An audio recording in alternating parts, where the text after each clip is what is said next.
we model our marriages after those marriages that we saw most often. Mm-hmm. If we don't see a lot of positive patterns or patterns or rituals for connection, Yep. we have a low-stocked library of ways to Yep. connect with our spouse. Welcome to the Uncut podcast. I'm Pastor Luke. I'm Pastor Cameron. And this is the Uncut podcast, where we have honest, uncut conversations about faith, life, and ministry. We've spent the last several episodes talking about marriage, and this is kind of at least the last planned episode we have on kind of digging into some of this topic of marriage. Last week we talked about how to avoid, or I should say last episode. So if you're watching us, we're not just wearing the same clothes. We wear the same thing every week. Every week, every day. No, but last episode we talked about patterns to avoid. And today we want to talk about rituals for connection, or maybe patterns to pursue would be another way of saying that. Mm-hmm. And kind of dive in and because I think that was one of the things that I thought was really beneficial to hear from the marriage conference when we were at it, was hearing you, Cliff and Rodney from Crosspoint Ministries, hearing just kind of a glimpse into other people's marriages of some of those rituals, those patterns of seeking connection and building into a relationship that I'm like, ooh, that's a really neat idea, or that's cool. Maybe we could do something similar like that, and just ways to build into the relationship that we don't always get to see. You know, like we've talked about this in our first couple episodes on this. Like, we model our marriages after those marriages that we saw most often. Mm-hmm. And so if we don't see a lot of positive patterns or patterns or rituals for connection, Yep. we have a low-stocked library of ways to Yep. connect with our spouse. So Yep. Yeah, agreed. Like, we should be, even not just in the premarital stage or as kids, but like even as we're married, I think it's important that we have marriages that we look at and learn from. Yeah. Mentors. We could do a whole episode on the spiritual art of mentorship. Oh my gosh, yes. Because it gets done wrong a lot. Yeah, I got a lot to say about that. Yeah. Yeah, I've met with the same man every week for the past 17 years. Wow. Didn't realize it had been that long. Yep. Yeah. It was right when I went to my second church. My second appointment was that year. Mm-hmm. And one of the reasons, actually the primary reason, he's retired from ministry now. He's a pastor, has adult children and grandkids and all that, and married. But one of the primary reasons that I approached him one year at annual conference, and I was like, would you mentor me? Would you be willing to meet with me on a regular basis? Mm-hmm. And we just actually had this conversation a couple of weeks ago. He was like, what led you to do that? Mm-hmm. And there was a bunch of reasons, but one of them was like, well, I recognized that you were nearing the end of ministry, almost ready to retire. And I mean, he led by all accounts and by all descriptions, a successful church, a healthy church, did a good job pastoring. Yeah. But what I was really intrigued with is that his family was intact. Mm-hmm. He had a happy and vibrant marriage. Mm-hmm. All of his kids loved the Lord. Were serving the Lord in various capacities, not occupationally, but serving the Lord in various capacities. Had spouses that believed, had grandkids that believed. There was obviously a legacy of faith. Yeah. And I was like, if I get to the end of what will be for me if I retire at my, like at a normal retirement age, say 67 years old, I will have been pastoring for 45, 46 years at that point. So if I get through 46 years of ministry and my family is intact and my marriage is healthy and my kids love the Lord, don't hate the church, don't hate me. Yeah. Then I'm like, I don't care what I did here in this building. Mm-hmm. I don't care. If that's good, I'm good. Yep. I'm good. So, mentorship. Yeah. But we need, I think that like this will lead back into our conversation here. But one of the things that I think is so important is not just advice from mentors, but an image from mentors. Yep. Like we need to see people more than we need to just hear their like 10 best tips for this or advice on this. There's an intangible quality to just seeing what they look like, how they act, how they behave, how they handle and carry themselves, that creates an image for us to model ourselves after. That's worth its weight in gold compared to any list of, hacks, tips, tricks, best practices is that image. Yeah, honestly, in 17 years of meeting together, there hasn't been that many times we've been like, what would you do in this ministry situation? Or what would you do with this particular thing? Or how would you preach this passage or anything like that? Yeah. It's not really been like that. We naturally get into those conversations because that's both of our primary portion of our lives, but it is mostly just been about like life on life, a role model. Yeah. I bought Christmas gifts for my kids and like, it's just, so. But we need that for our marriages We need that for our marriages. Because we need an image of what a healthy marriage looks like sometimes, or a way to kind of steer and grow our relationship if we don't feel like we have a really big bag of tools, or we just don't even know what it looks like. We're just we've got one image in our head, and there's some good things about that image and there's some bad things, and we just want to have some other ways to kind of direct and build our relationship.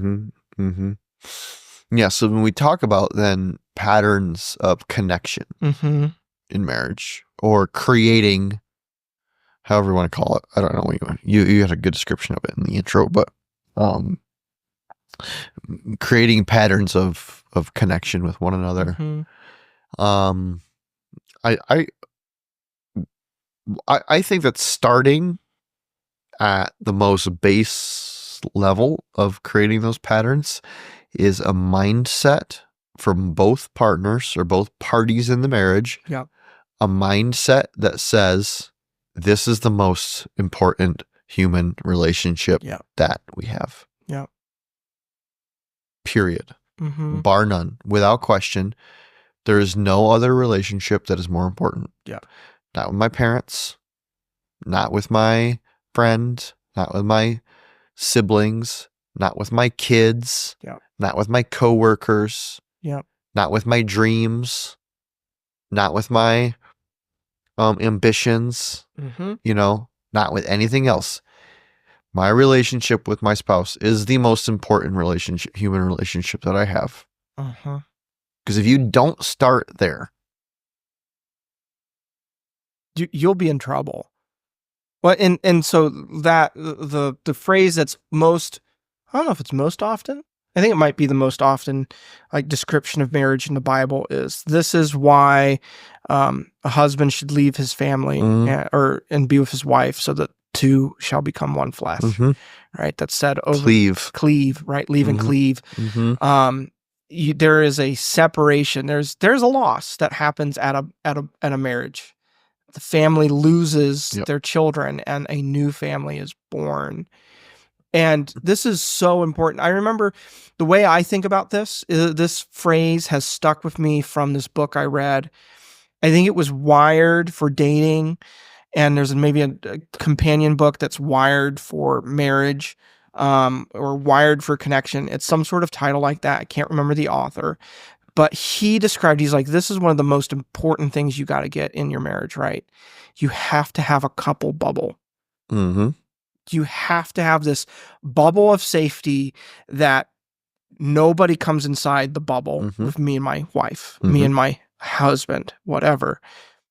And one of the ways that this always, like the classic, the sitcom, the stereotypical way that this happens is with mother-in-laws. Like, like just think of Everybody Loves Raymond or whatever sitcom from like then at that time period. Like the mother-in-law lives across the street and comes over all the time, and that is the source of all the conflict in the show, right? Because the husband won't leave the family, won't leave the responsibility, and the wife is always left guessing who's more important, mom or me. Right? That's the stereotypical example, but that can happen with kids, like we were talking about in the last episode, and job, and can talk just about anything. And the moment when a spouse doesn't feel that safety, that like they're going to pick me no matter what, even if I'm kind of wrong, are they still going to back me up?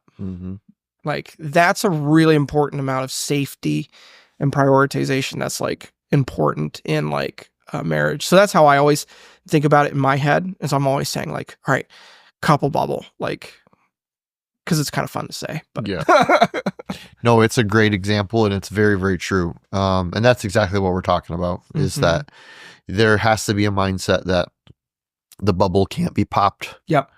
The bubble can't be infiltrated. Like, this is it.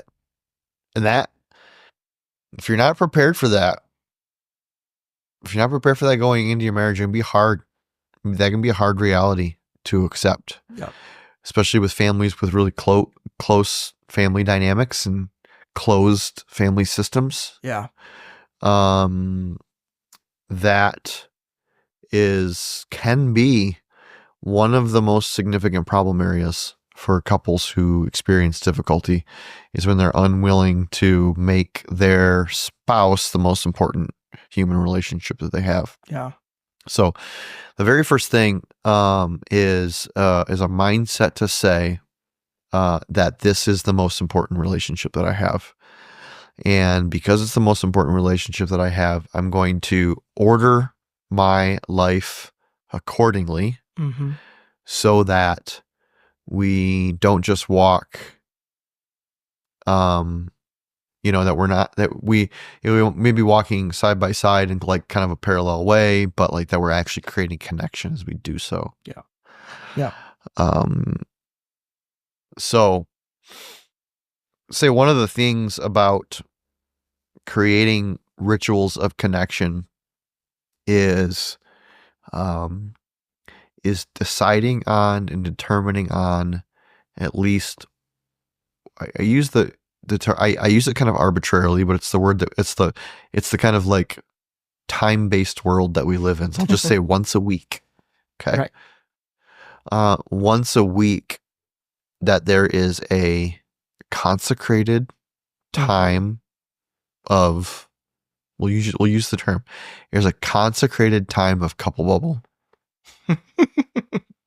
Bubble is not, it's not infiltrated, right, or popped, or taken off, or whatever. Yeah. By anything or anyone else. So a consecrated time. Consecration means to set something apart from the whole. Yeah. So that would mean like, for Sherry and I, for instance, I talked a little bit about this at the marriage conference, because the nature of our life, the nature of our family, and the nature of our schedule, we have 2 consecrated times per week. Friday nights and Sunday nights. Yeah. Now there's a couple reasons that we chose those times and chose it like we did. The first is we chose Friday nights and Sunday nights because Friday is my day off typically. And at the end of a Friday night, I'm more relaxed. Yeah. We've probably spent a good portion of the day together. I'm not burnt out from a day of work. Yep. I don't have to get up early in the morning. Yep. So we can stay up later. And then, so Friday night and then Sunday night, the kind of the biggest day of my week is done. Maybe I've taken a nap in the afternoon to recover from preaching or leading. The whole family has been home, so we've gotten really good family time together. Yeah.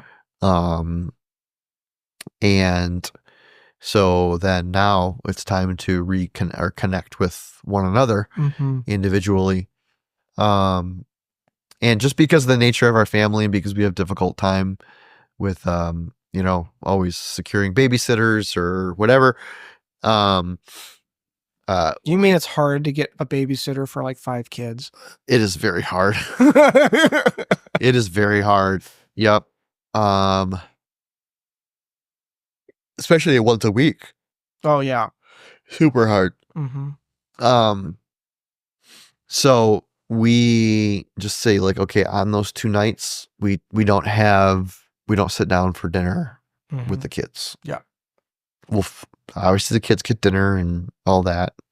But on Friday nights and Saturday nights, or Sunday nights, I'm sorry, they get their own dinner. We do the whole bedtime routine and stuff. Sunday night, we might put them to bed just a little bit earlier than normal. They got school the next day, etc. And then we have specific things that we do on Friday and specific things that we do on Sunday. Like on Friday night, we always get takeout. Yeah. The 2 of us. So we'll call a restaurant, we'll order takeout. I'll go pick it up, bring it home. It's like picnic on top of the bed. Yeah. Watch whatever Netflix show we're currently watching or whatever. We'll eat our dinner. We'll spend that time just consecrated, set apart, just the 2 of us at home date. Sunday, we've got a family tradition of, it's kind of the same thing, but we kind of have a family tradition of eating popcorn, cheese, apples, pepperoni, crackers. Yeah, like the greatest charcuterie board you can put together. Right. Yeah. On Sunday night. Kids eat it. We eat it. So kids get their own for dinner, and then we get our own after the kids go to bed. And so, and it has just been for us what we have always done. But what it has done is it has ritualized the prioritization of one another. Yeah. And it has given us something to be anticipating. Yeah. And looking forward to. And also building into. So, like, there's kind of nothing worse than spending quiet time with a person that you've ignored all day. Yeah. Or that you've not been present with at all during the week. or you're arguing with. Yeah. Or whatever. And so knowing that Friday night is coming, we're both proactively looking for to make sure that the slate is clean between us. If we've had a disagreement, there's understanding, there's forgiveness, there's reconciliation. If we haven't spent a lot of time together, that we are even carving out in the middle of the day opportunities to connect face to face, eye to eye, conversation, time spent with one another, so that when we come together on that night and there's any hope for any intimacy whatsoever, right? That we're not having to like play catch up or cheapening it, cheapening intimacy by just engaging in physical intimacy, but having no emotional intimacy throughout the week of the day. Right.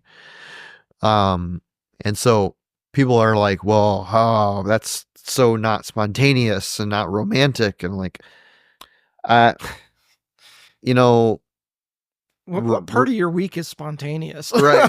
Like, who's I mean, living that life with right. kids I don't and know, but a like, job?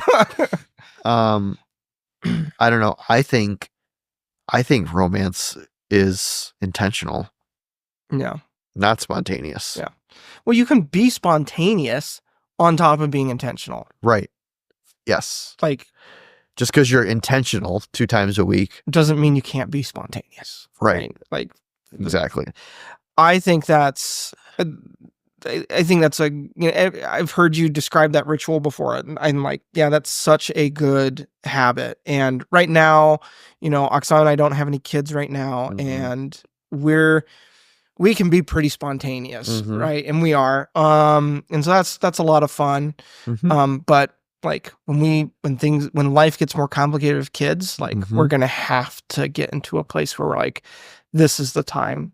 And Mhm. like the thing that I've heard, the advice that I've heard is that you need at least one of those couple bubble nights, right? Like a date night, however you want to talk about it. But then you also need a time set apart for like a family business, couple business like Mhm. meeting. And um Oksana and I, we're not perfect on making both of those execute all the time, Mhm. but we know that if we don't have like a time to sit down to go over our schedules, go over our finances, do all the like business things of Mhm. like, all right, what's coming up next month and when are you traveling and when is this happening and what's going, if we don't do that at some point, our date night is just going to be all of that. And you don't want that to be the thing. Like your date night is not when you make your like shuttling plans of the kids next week, because that's not Mm-mm. a whole lot of fun. Mm-mm. So Mm-mm.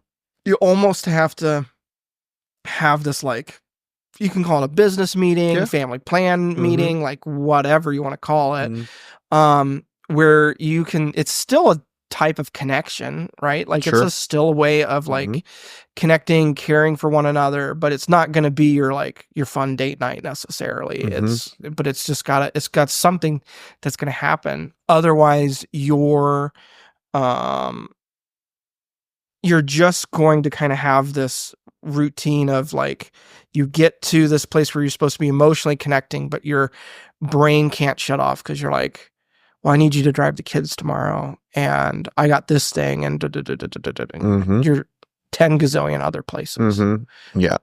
Yeah.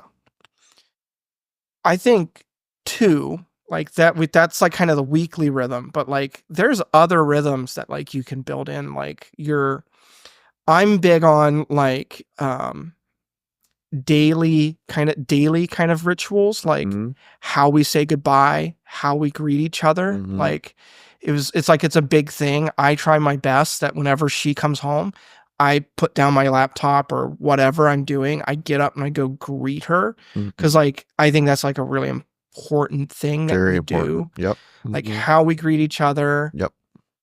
good morning texts, Mhm. check-in texts or whatever, like those things too, like on a daily basis. Sometimes they're really easy for us to do when we're dating. Like when we were dating, it was really easy to say, "Oh, good morning," and send her a morning text and a good night text and all that.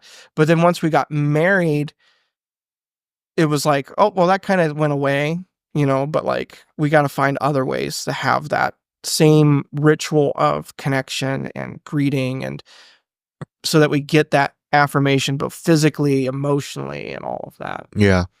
But then even like you can do quarterly stay away or a yearly week away or Mhm. whatever. Like there's different patterns and rituals in the year, the week, the month that Yep. couples can do to kind of build connection and Right. retreat and rest with each other.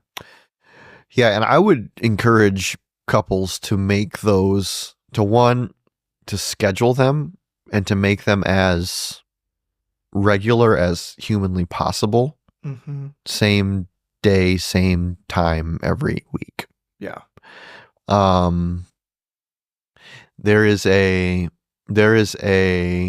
and maybe some people would just absolutely think that sounds like absolutely horrible, right? But the fact that we we so on Friday nights we order the same thing from the same restaurant. My wife would hate that. Well, I would say virtually every single week. Not every single week. Sometimes we're like, hey, I'll do something different this week, and Yeah. we do. But for the most part, it's the same thing. And obviously, we do the same thing on Sundays.